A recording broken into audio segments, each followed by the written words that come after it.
this theme, and I figured we would get a lot of these stories about that thunderclap moment, when you see a face and it changes your whole life. And I've had a couple of those. I mean, I've told the stories. But the older I get, the more I realize that life is really defined by deeper patterns and cycles and the wheel and phases. And because I'm a literature geek and a bit of a pagan, I started thinking about the triple goddess. Do y'all know the triple goddess? She's depicted with three faces: the maiden, the mother, and the crone. And the idea is these are the cycles of a woman's life. You start out as a maiden, it's all about potential. Then you're a mother, it's all about doing that. And then you're a crone, and you're this wise woman. So I started looking back at my life and thinking about my faces during those phases. Exactly. If you got to follow Tom Kenyon, you better bring it. He even has a lovely assistant. Come on. Well, my maiden phase was in the early 70s and late 70s. And I was always one of those people who assumed that the world would tell me who I needed to be. And so from a very young age, I was paying attention to those signals about what was important for me to be and to present and to become. And Santa Claus brought me a Miss USA or Miss America doll, and everything else I had was Barbie. And we cheered with the Dallas Cowboy cheerleaders, and when we played Charlie's Angels, nobody wanted to be the smart one. Everybody wanted to be the pretty one. And even the smart one was gorgeous, but everybody wanted to be the pretty one.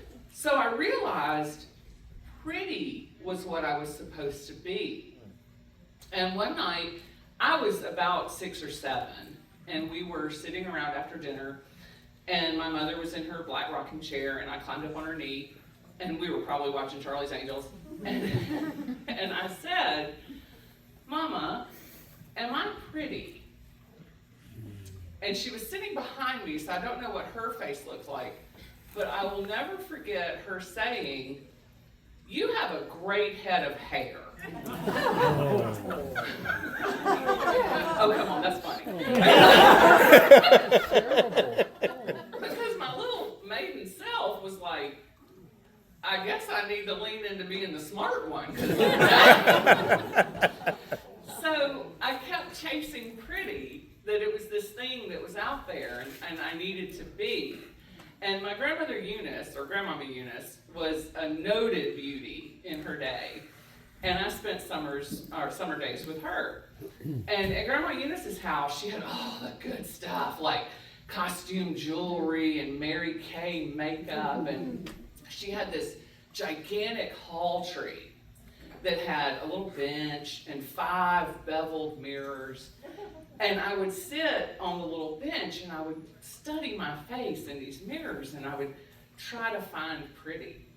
And I would put on all of her clip-on sparkly earrings, and I would practice in case Prince Charles asked me to marry him. And I would sneak into her makeup and put a tasteful little bit of blue eyeshadow on, and some of that Coty loose powder with the puff.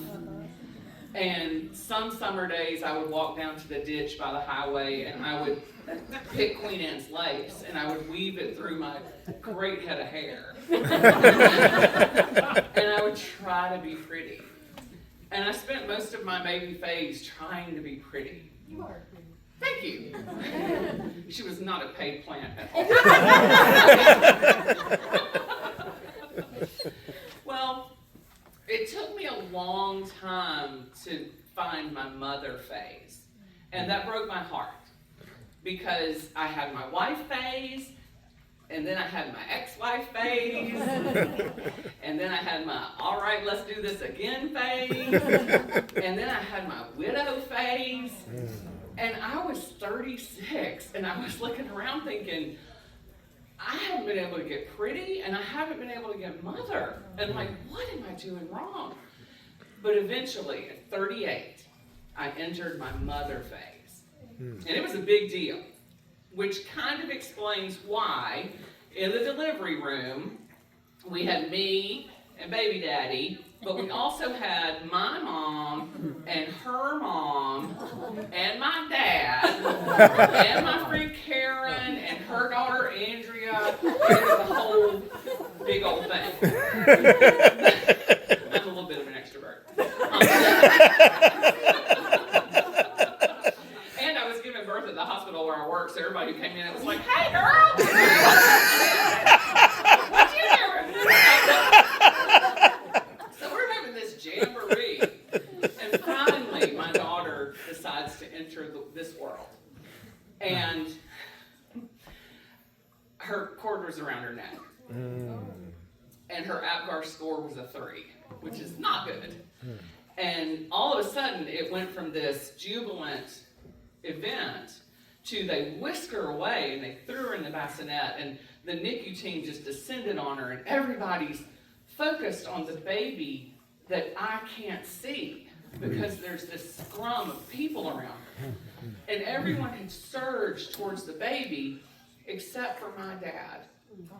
And the thing you need to know about my daddy was he was a big old country veterinarian, but inside he was 100% marshmallow for his kids and his grandkids. And this was the first time in his life he had been present at a birth.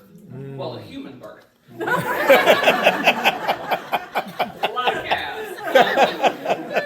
So I look over and I'm panicking, thinking that my mother phase is not going to happen. And I look at my dad and he's crying. And I said, "Daddy, is she okay?" And he squeezes my shoulder and he said, "Oh, Shug, she's pinking up real nice." Which was a huge relief, because I did not want my first act as a mother to be licking my baby to get the blood circulating.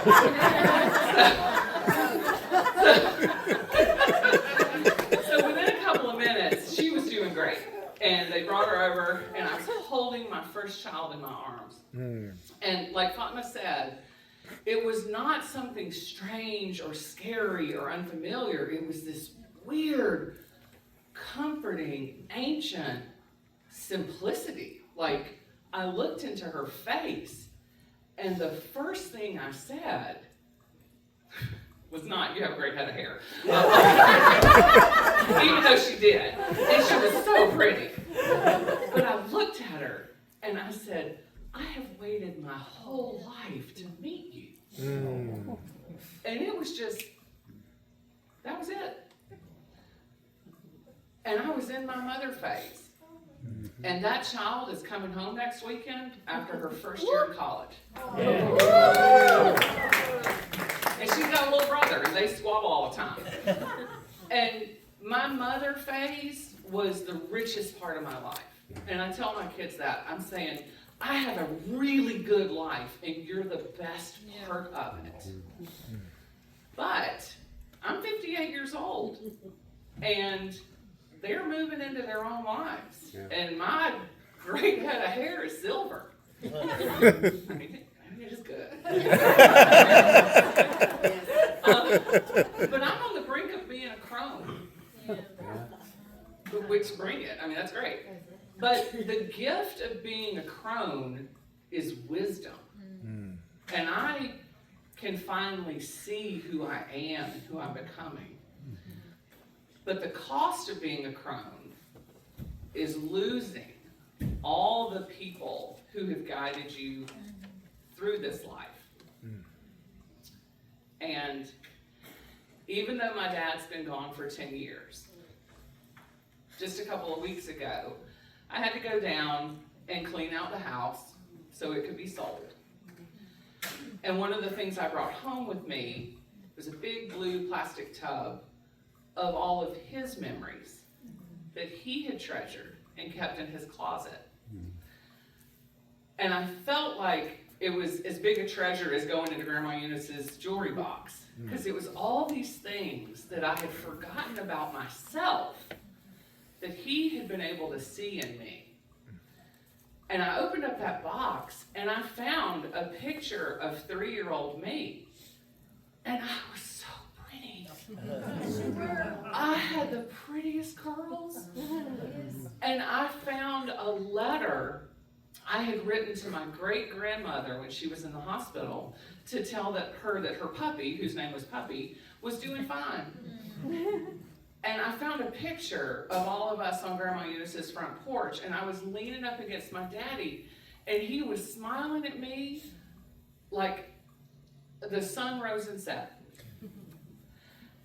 And I found a picture of 13-year-old me sitting on those same porch steps, and I was drinking a Pepsi, and I was laughing, and I had a mouthful of braces and a really bad pixie cut, but I saw my daughter's laugh in that picture.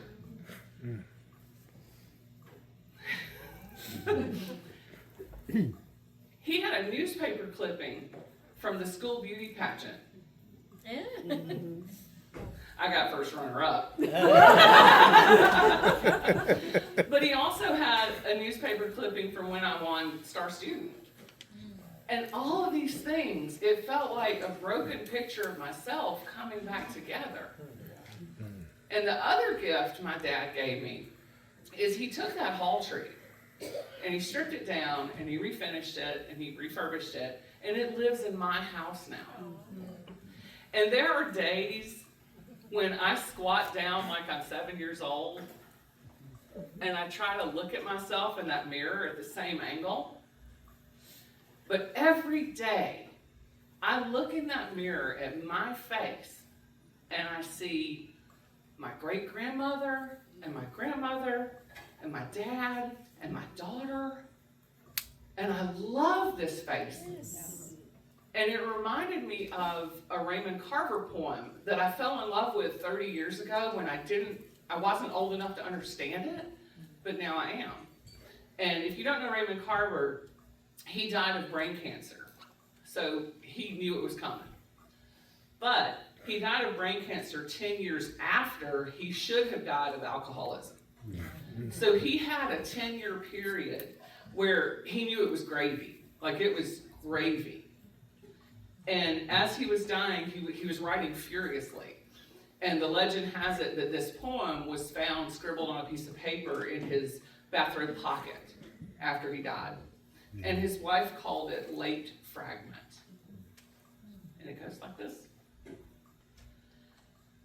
And did you get what you wanted from this life? Even so, I did. And what did you want? To call myself beloved, to feel myself beloved on the earth. Thanks.